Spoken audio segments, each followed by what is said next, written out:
Re-Zero, Arc 7, Chapter 69, Arriving from the Imperial Capital.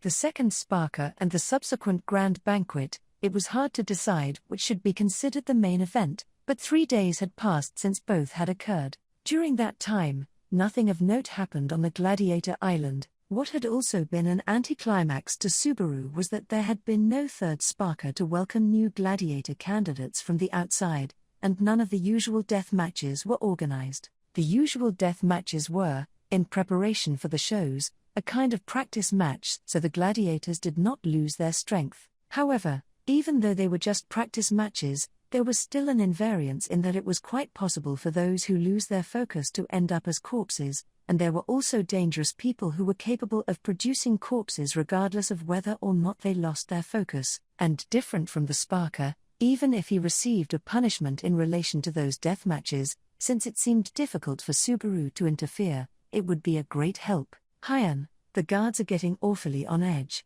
Well, I guess they're just scared of you and us, bro, ain't that right? Those were the words of Hyan, who had been interpreting the atmosphere of Gladiator Island for the past few days as feeling good. It seemed as though this lizard man was very happy that his friends were saved at the second Sparker, and since then his friendliness towards Subaru had risen to a different league. It was Subaru who called him a brother first, but he was treated like a brother by him as well. Subaru, well, I don't feel poor in the slightest. Despite being stunned by his self-centered personality, Subaru warmly welcomed Hyan's attitude. More than everyone being on edge, it would be more comfortable for everyone to peacefully get along.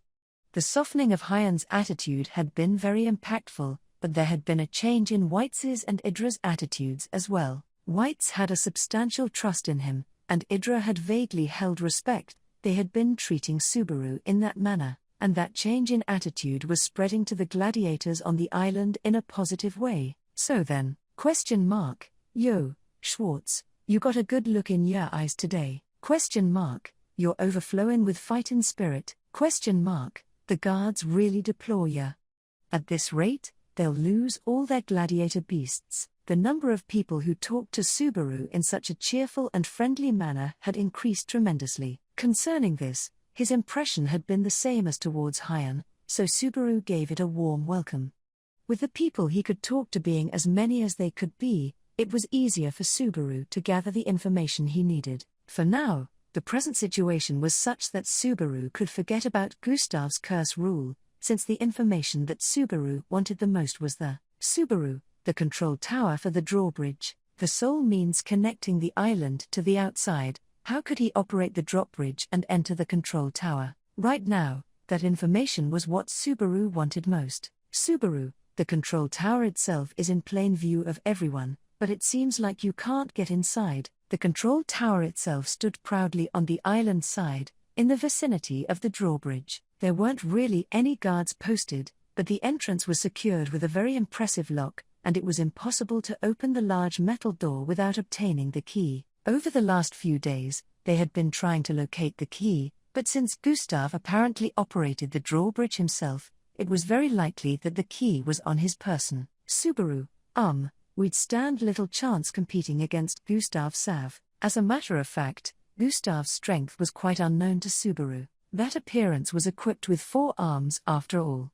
Besides, he was entrusted with the management of the Gladiator Island, and in a position to rule over the rough-and-tumble gladiators. There was no way he was weak. Of course, if they fight one time, he could see if Gustav was strong or weak, but Subaru, I don't want to aggravate Gustav-san in the first place. From his standpoint, Subaru and Gustav had a confrontational relationship as a gladiator and chief, but Subaru personally did not dislike Gustav. In fact, in an empire where many people were rather difficult to talk to, he had never once raised his voice to Subaru, and his impression of Gustav was that he was a valuable person whom he could properly speak to. At least, it was much better than the fake Cecilus, who hovered on the border between friend and foe. So, the ideal course of action was to sneak in and steal the key from Gustav. Subaru, however, I don't want to be hanging around Gustav-san's side like Ceci. Now that the curse rule was no longer binding him, it seemed that Gustav,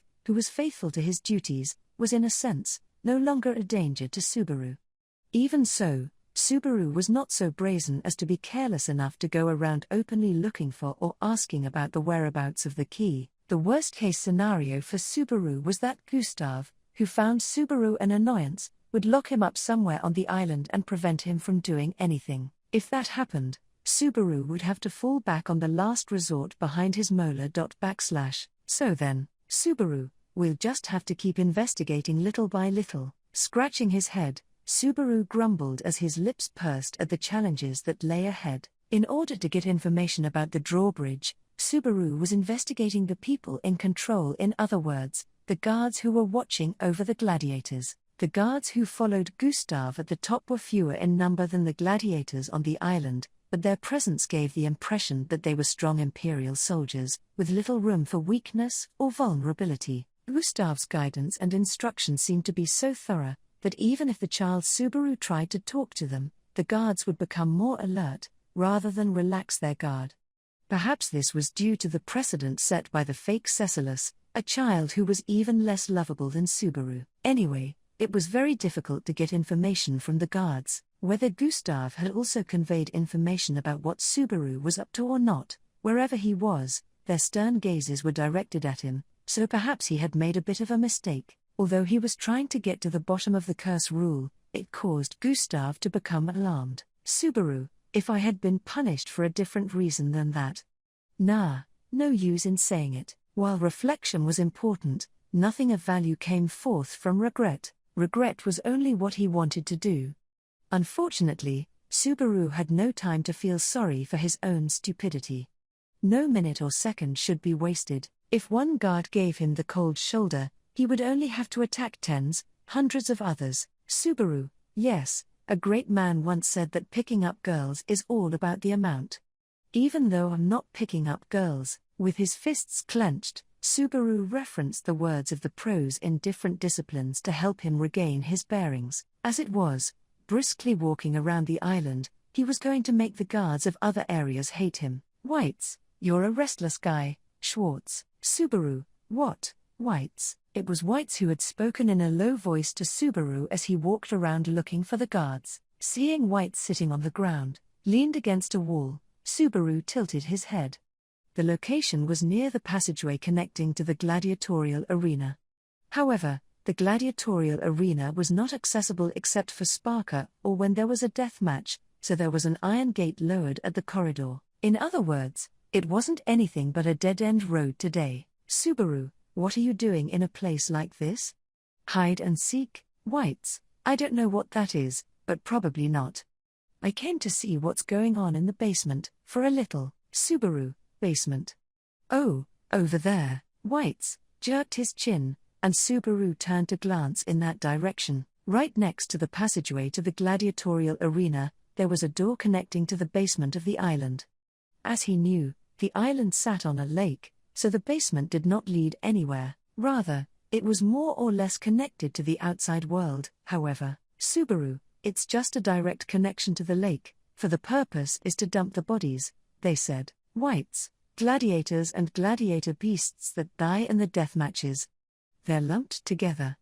If we had lost, we would have similarly been fish food as well. Subaru, that gives me the shudders. By fish food, he was talking about the aquatic witch beasts that inhabited the lake. Rather typical of the savage guys to be set free, the most common causes of death on Gladiator Island were death matches, but the second most common cause of death was falling prey to the witch beast, whether by accident or by trying to escape. Subaru, too, would become no more than fodder for those witch beasts if he couldn't use the drawbridge. Whites, have you heard?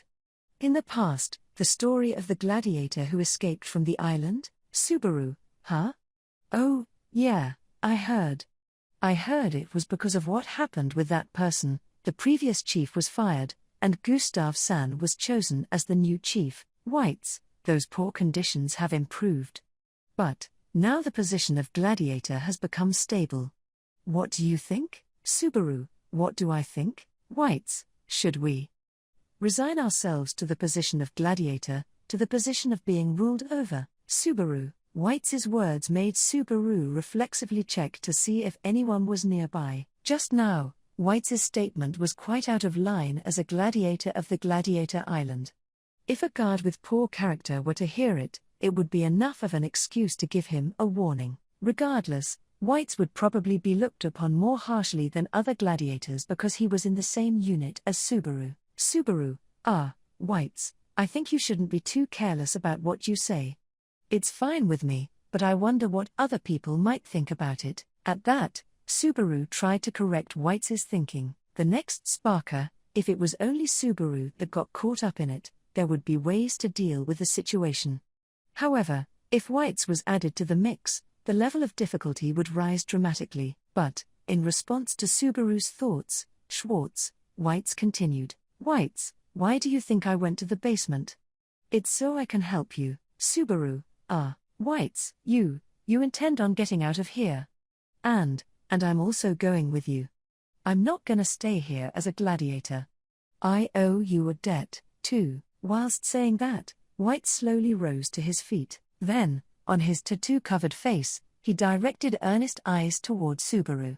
Being gazed at intently by those eyes, Subaru gulped and stiffened up. It was not a very joking or deceiving atmosphere. Subaru, Whites, I am. Whites, I know who you are. Subaru, Whites, but that's not the point. Don't get me confused with Hyan and his sweet talking. I'm not interested in the crown you wear. I just want to lend you my strength. Remember that. The hairs on Subaru's body stood on end when White spoke to him, saying that he knew his true identity. But what White said after that made Subaru's whole body go numb. Even if Subaru was a nobody, White said he would pay his debt and lend his strength. That is extremely Subaru, reassuring. Whites. When Subaru gave a thumbs up and laughed, Whites looked away and sniffed his nose.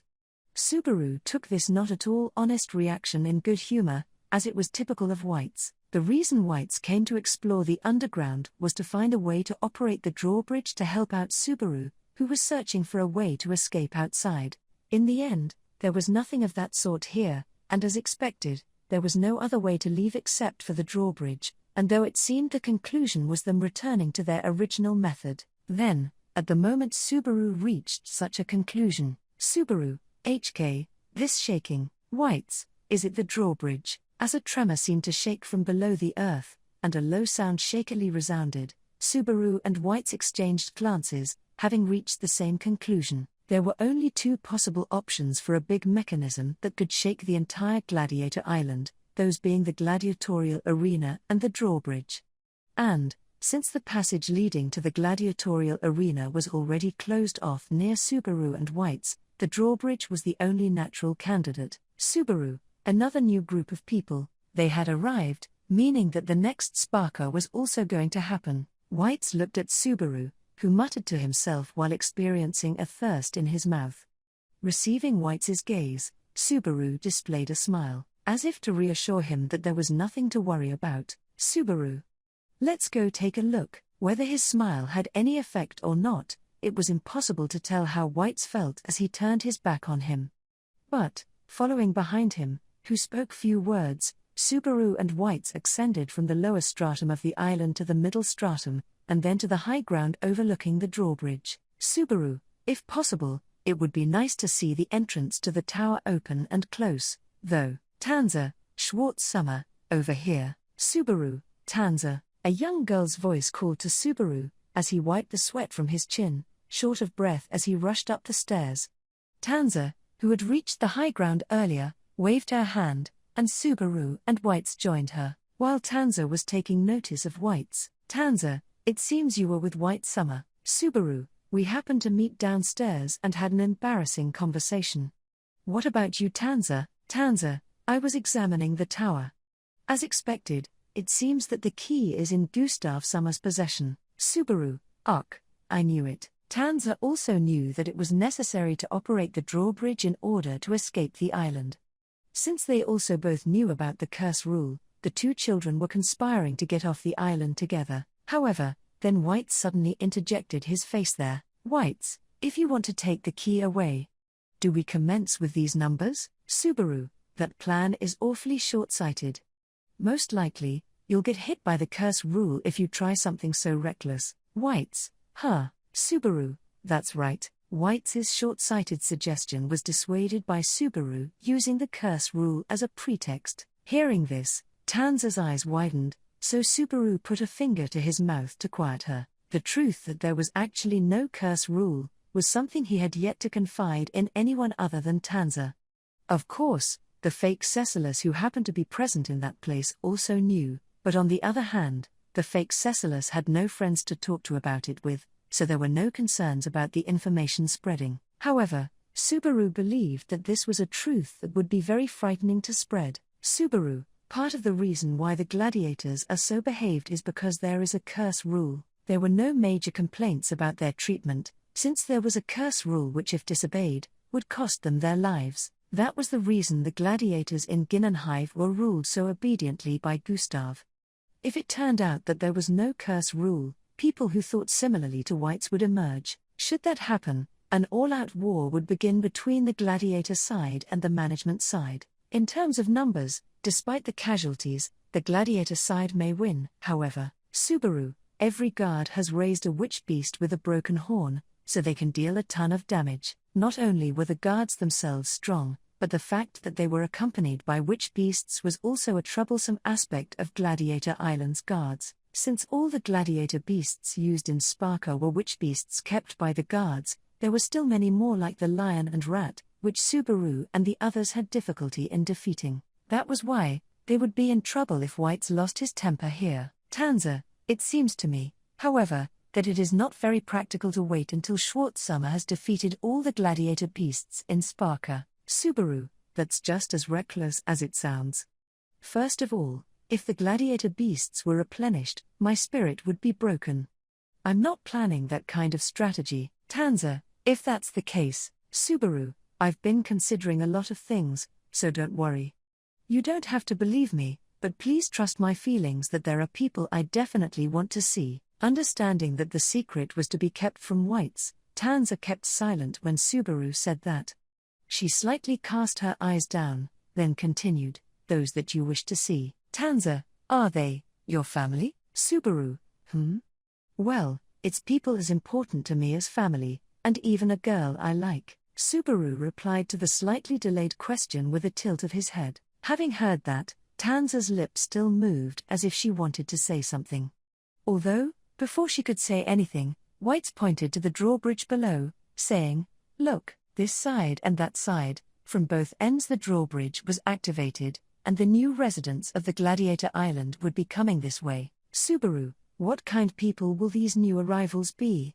Surely they aren't White's or Idra's acquaintances this time. Whites, anyone who knew my face, I'd be fine with them all dying. Subaru, please don't say such scary and lonely things. Just as he tried to say that, he clearly saw a carriage coming across the drawbridge. The carriage was pulled by an armored black Gale horse, but there was something a little different about it from the one 3 days earlier, the difference being in the obedience of the people riding in the carriage. Last time, Hyan's friends, Orson and the others seemed to be riding obediently in the carriage, but the people this time were not like that. Someone was standing on the roof of the carriage. On the roof of the swaying carriage, with brown skin, was a slender-bodied woman. Subaru, HK? As soon as Subaru saw that face and those distinctive features of her appearance, he stifled a scream in the back of his throat, and hurriedly crouched down in place. Hiding behind the railing, he made his body smaller. His heart was beating at a tremendous rate and the sound of blood pumping through his head was explosive. Tanza, SCH Schwarzsummer. Is there something wrong? All of a sudden you are like that. Subaru, Thar, Tanza, Thar, Subaru, that woman is bad. Next to the crouching Subaru, Tanza, who had similarly crouched down, widened her eyes, but Subaru could not afford to be concerned about Tanza's surprise. White's woman. That woman? Hearing Subaru's mutterings, White's, leaning against the railing, looked toward the drawbridge. Even White's eyes seemed to see the person on the roof of the incoming carriage. White's didn't seem to know who the woman was, but Subaru knew her identity. Knowing that, he thought it was the worst possible time for her to be there. That carriage, or at least the woman on the roof, was not a candidate for the next Sparker. After all, the identity of that woman was Subaru. The name doesn't come to mind quickly, but she's one of the 9 divine generals, because she was an overwhelmingly strong woman, with silver hair and an eye patch, who had gone on a rampage in Garrel before. Idra, the visitors this time were not gladiators, but apparently messengers from the Imperial capital. That was Idra's report that he had heard leak from a guard. Subaru and his comrades were watching the arrival of the carriages from the high ground, but the shock brought on by the woman on the roof, the transcendent enemy, was too great. Whites, that woman noticed me and looked this way. Next to Subaru, who had immediately crouched down, Whites, who watched the carriage finish crossing the drawbridge instead, had his voice tremble as he saw something unbelievable. He believed he was about 100 meters away, but to feel a gaze even from there was monstrous. Subaru was right to squat, since he said she had looked in Whites' direction. Of course, even if they looked at Subaru now, they still probably would not recognize him. Tanza, the dog half-beast, one of the 9 divine generals. In all likelihood, she's General First Class Arakia, I'm sure. Hyan, you also know her, Tanza. Tanza, she is one of the people who previously targeted Yona Summer of Chaos Flame. I did not see it with my own eyes, but I heard that she covered an entire city block in flames. Hyan, why you're just making a tasteless joke. Right? Hyan tried to laugh off the seriousness of Tanza's voice. But there was no one here who could laugh it off. Subaru, in particular, had been hit hard. Subaru, guys who are just plain strong are usually the most troublesome for me. Subaru had a chance to win if there was an opening to be taken advantage of, or if the opponent could be managed with a little ingenuity. However, when it came to opponents with simply too big of a gap in ability, he would be out of strategies. They were strong after all. Cheap tricks don't work on strong opponents. It was the privilege of a strong person to trample all upon his preparations. Tanza, Schwartz Summer, please do not be too pessimistic. Since she is a messenger from the Imperial capital, it shouldn't mean that there will be anything happening involving us. To declare them as an enemy now is, Subaru, too premature, huh? Yes, that makes sense. That totally tracks, but, Tanza, Subaru, I can't help but think of the worst-case scenario. You know? Hugging his thin arms, Subaru answered that to Tanza, who had encouraged him. He appreciated Tanza's sentiment, and he was sure that she did not want to make enemies of the 9 divine generals herself. To put it mildly, Arakia was as strong, if not stronger, than Yona. Being trapped on an island like this, Subaru felt that he couldn't fight against such a top-strength level opponent. Hyan, but why are you so worried, brother? If that party came from the Imperial capital, Idra, Hyan, don't you get it? Right now, the Empire is split in 2. Hyan, huh? Damn it, so that's it. Besides Subaru, who was deep in thought, Hyan and Idra were also discussing with serious expressions. Subaru did not quite understand the flow of their conversation, but he did not have time to worry about it. In fact, it was more likely that Subaru was overthinking it. Subaru, at the moment, I don't think that Tanza or I are that woman's. Tanza, General First Class Arakia. Subaru, are Arakia's objective. Even if Subaru and his comrades were somewhat conspicuous on the island, it was unlikely that they were well known outside the island, and even if they were, it would be of him in this form. It would be unreasonable for that to be considered a problem. Olbart would not think of any reason to care about Subaru or Tanza, even if he wanted to do something about Abel. Tanza, so, for what purpose did a messenger come to the island from the Imperial capital? Whites, if I think about it. Perhaps for the island's show. Tanza, show. That is the original role of Gladiator Island. Whites and Tanza came up with a possible reason for Arakia's visit, the show on the island, which was the original role of this Gladiator Island Jinnenhive, was to make a spectacle of death matches between gladiators for spectators who came from other places. It was an event in poor taste, but Subaru had heard that it helped to curb the fearsome desires of the people of the Empire. Hyan, if we have a show, are they gonna make us fight again?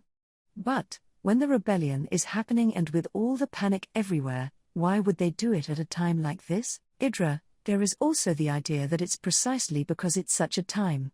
In a situation where the Empire is shaking, the purpose is to enforce the thought that the people of the Empire should be strong. Whites, His Excellency the Emperor's thoughts, with Hyan's quavering voice, Idra's persuasive thoughts, and White's grave mutterings, each eye turned toward Subaru. It was as if they were expecting Subaru to know the answer, but Subaru did not have the answer either. Subaru had no choice but to shake his head. Subaru, I think both Hyan's and Idra's ideas are possible. But Subaru, I wonder if the Emperor really cares about this place. Subaru already knew that the Emperor, who was giving orders in the Imperial capital, was a fake. Both the real and the fake Abel were in Chaos Flame, and since there was a rebellion going on, it was unlikely that Abel had returned without Subaru's knowledge. So, if it was an Imperial order, it was the fake Emperor's idea. It was hard to believe that Vincent, the fake Emperor who could devise a plan that was virtually as good as Abel's, would waste his time and energy on useless things. Subaru, there absolutely has to be a reason for this. What reason would they, and not the Abel who was supposed to be the real Emperor, have to send one of the 9 divine generals to this lake island that was left stranded by the entire world? Tanza, General First Class Arakia, she did not barge in with a large group of people, right? Subaru, yeah, Tanza, I only saw it from a distance too, but it was a single carriage that came. There were at most 5 or 6 people. The only one that stood out was the General First Class. Subaru, is that so? Eyes downcast, Tanza stumbled over the same thing as Subaru, not knowing what the other party was up to. One could say that they were overthinking things and that they should just keep their heads down and wait for the storm to pass. That could also be a way to see it. Whites, how about, if you think about it the other way around? Hide in the carriage that the messenger rode in and leave the island. Subaru, the hiding in the carriage bit, I thought I had already done that back in Chaos Flame. Tanza, I would be fine with the same method, as long as it works repeatedly. White's suggestion was taken seriously by Subaru and Tanza. But Hyan, who was listening to the 3 of them, said in a loud voice, wait. The gray-scaled lizard man made them turn to him with his loud voice and, Hyan, are you seriously thinking about leaving the island? Are you insane? You're gonna die. Whites, if you stay here, you'll eventually die fighting something, idiot. Hyan, but not today or tomorrow. Schwartz, I need you, bro. Subaru, I don't intend to stay forever, either. I mean, I don't want to stay forever. Hyan quivered as his big mouth, lined with tiny fangs, gasped at Subaru's plan.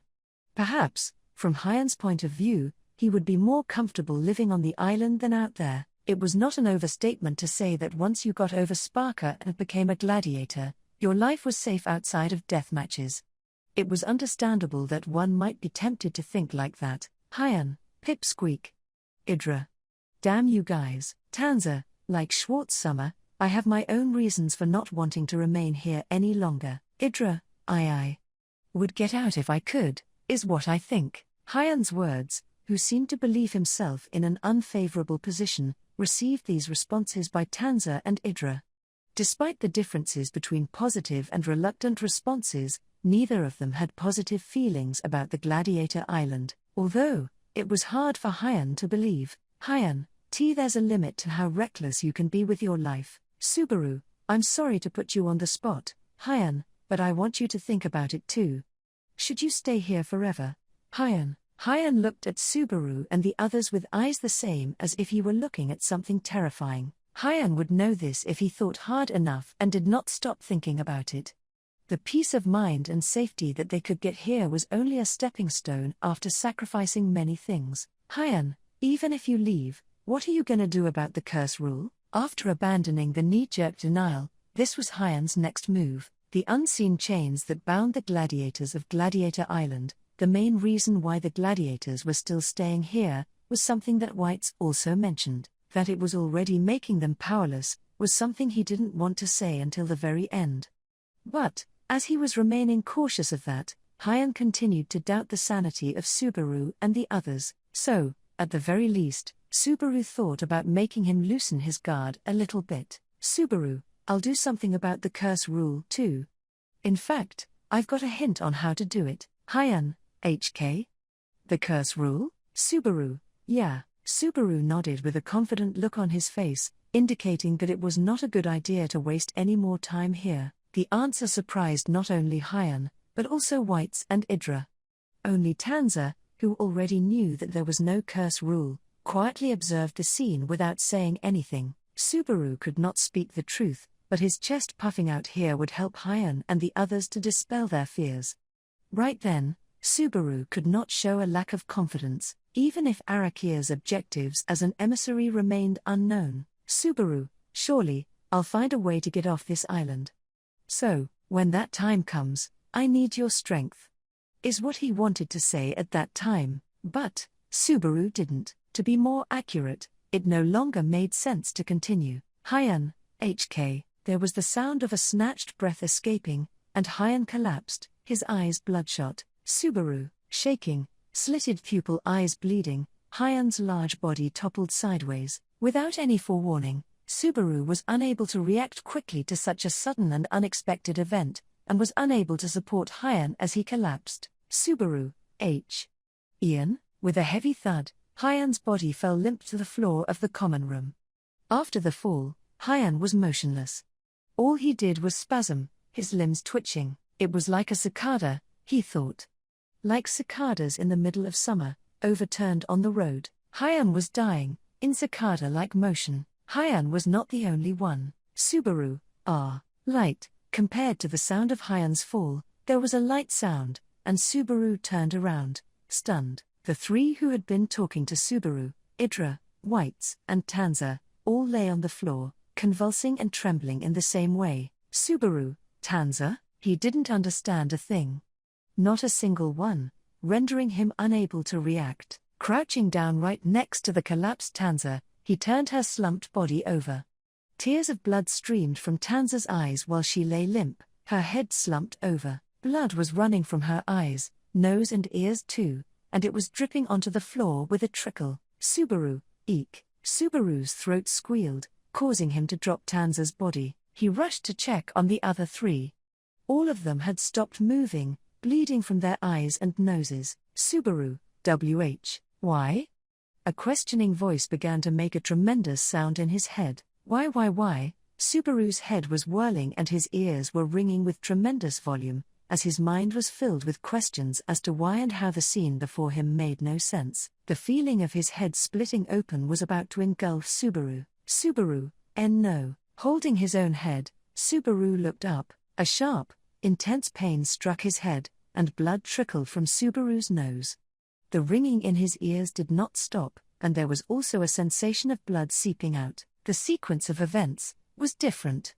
Subaru suffered from the same pain, although slower than Tanza and the others. He wondered what the meaning of it was. Subaru, this doesn't make sense. With his hands propped up on the floor and against the wall, Subaru managed to stand up. He got up and went out into the hallway to see what was going on. In the room, Tanza and the others were already beyond hope.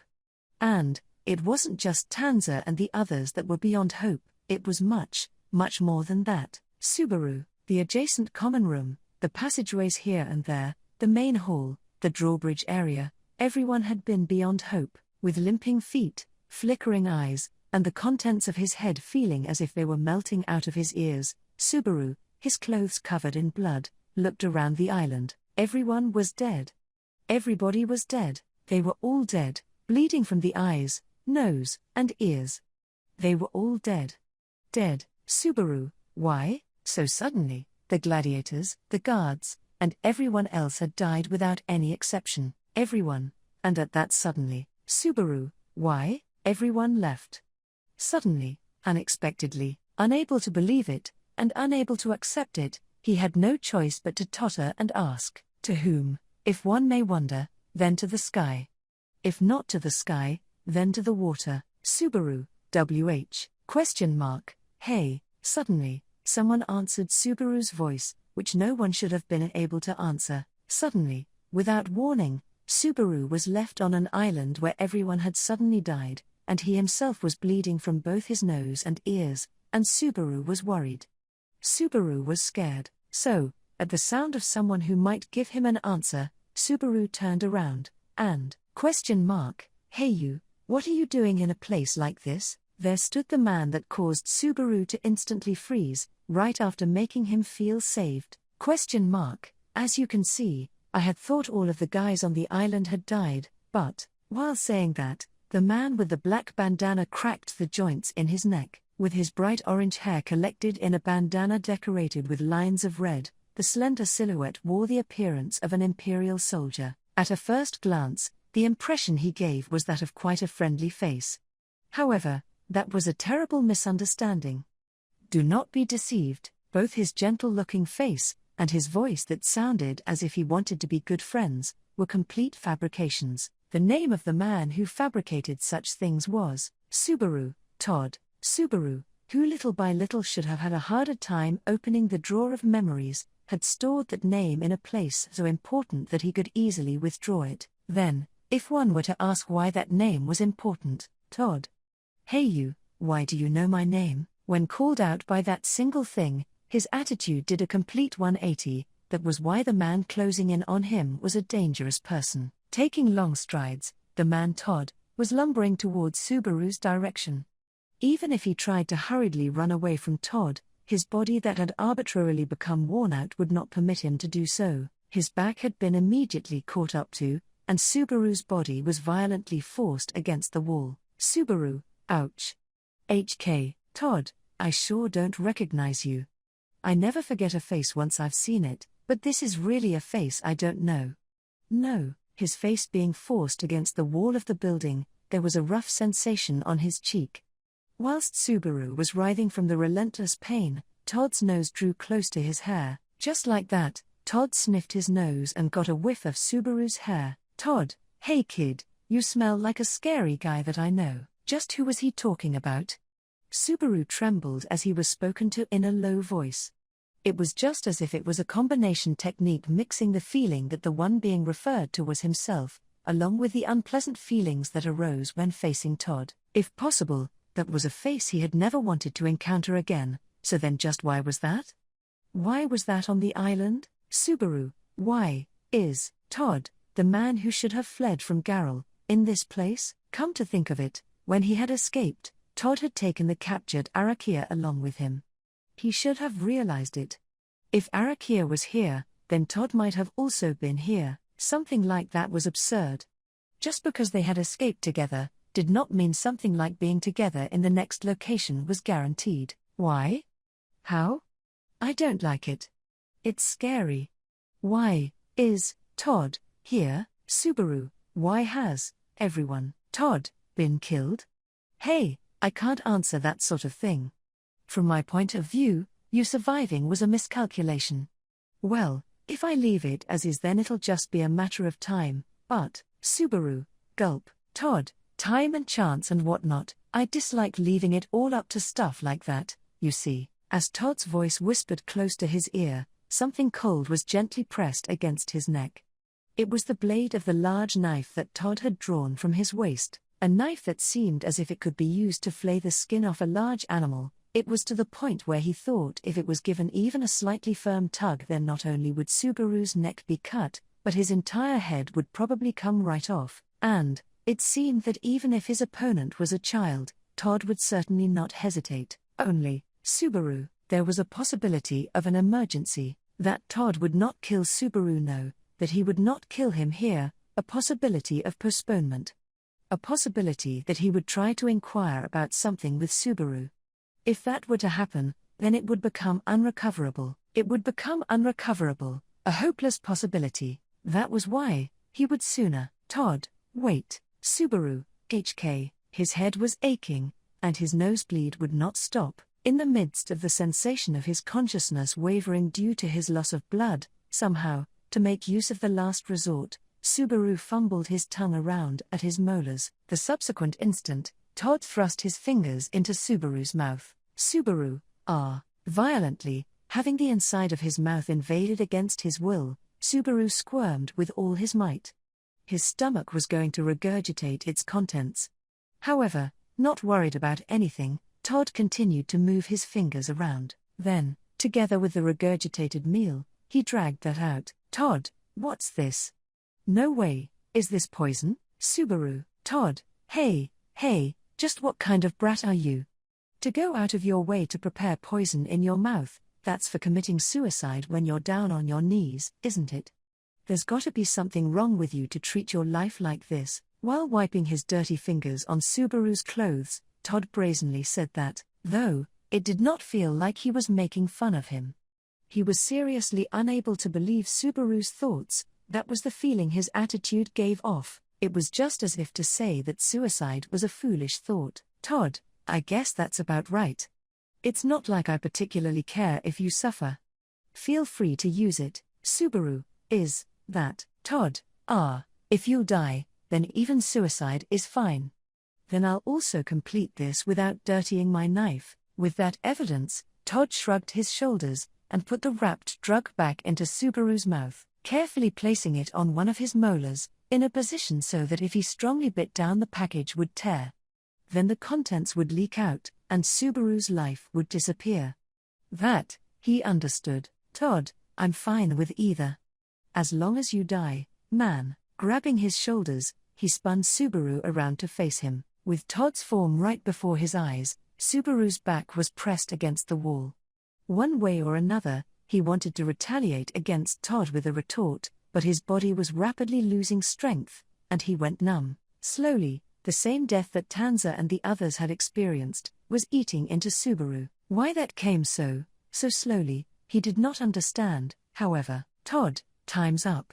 Suicide or knife, Subaru. Todd, choose. The destination ahead remaining unchanged, Todd raised 3 fingers as he pressed Subaru for an answer. Extremely silently, Subaru abhorred Todd. Tanza, Hyan, Whites, and Idra had died. Orson and the others, Old Man Null, even the guards, everyone had died. For what reason was Todd alive? For what reason was Subaru also going to die? Subaru, HK. While he experienced his thoughts terribly tearing away at his chest, Subaru bit down hard on his molars. The package tore, and the drug contained inside leaked out. Gradually, that flowed into the crevices of his tongue and teeth. It flowed in, and then, Subaru, boah. A large quantity of blood filled his mouth, and at Todd who stood before him, he resolutely spat that out. To take him down along with himself, his intentions were not anything like that. Feeling vengeful, he thought to soil his clothes. However, Todd's perception was excellent. The instant Subaru readied himself, he flew to the side. Because of that, the blood did not hit. So having merely spat blood out, Subaru collapsed, he collapsed, and then, Subaru, HK, as his whole body was quaking in fear, the poison circulated with an incredible vigor. From his nose and from his ears, blood poured out with more vigor than ever before. His eyes swelled up and were bulging to the extent that it seemed like they would explode, and in unison, both the flesh and bones of his body started to groan. No, it only sounded like they were groaning. His whole body was screaming, Subaru, gi. HK, the heat was akin to blood burning. The heat was akin to being plunged into a boiling pot. His whole body was boiling. It was just as if he had been skinned, and then things like wasabi, mustard, and all sorts of other spicy substances were thoroughly smeared all over his body, just as if a mountain worth of needles were stabbing into him, just as if his whole body was being scraped away on a fine grater. It hurts, it hurts, it hurts, it hurts. With only pain, he started wanting to die. With only suffering, he started wanting to die. Todd, hey you, there's gotta be something wrong with you. As he fearfully struggled like a fish that had been reeled in, he headed towards death. Whilst looking at Subaru drowning in the sea of blood, Todd was muttering something. Whatever he was saying, Subaru could not understand. He did not understand. It was not something he could understand. Can't understand anything anymore. Can't understand any. Todd, normally, when using poison to kill yourself, you'd prepare it so that you wouldn't suffer. The voice was distant. His consciousness went white. And yet, until the very end, until the end, the pain, and the suffering, and the blood was, blood. There was a pop, and blood. His eyes couldn't see. Whites I know who you are, Subaru, whites, but that's not the point. Don't get me confused with Hyan and his sweet talking. I'm not interested in the crown you wear. I just want to lend you my strength. Remember that, whittling away at his whole body, was roasting, burning, pain. When he felt such pain suddenly come to an end, Subaru found himself in a chilly, cold air, and then, Subaru, whites, Schwartz, Subaru, RHK, cradling his own body on the spot, Subaru opened his mouth wide and screamed, he screamed, trying to expel the poison from within him. He tried to expel the poison that should have no longer been in his body. He got the feeling it yet remained, a poison which brought the end through death. The deadly poison would make Subaru suffer, it would make him suffer, and it would certainly cause him to die, no matter how many times he tastes it. Subaru, the death brought about by that drug was a reminder to Subaru that there was no easy way to die, and that he was the last bastion which must never run away. It had been a guardian of those ideals.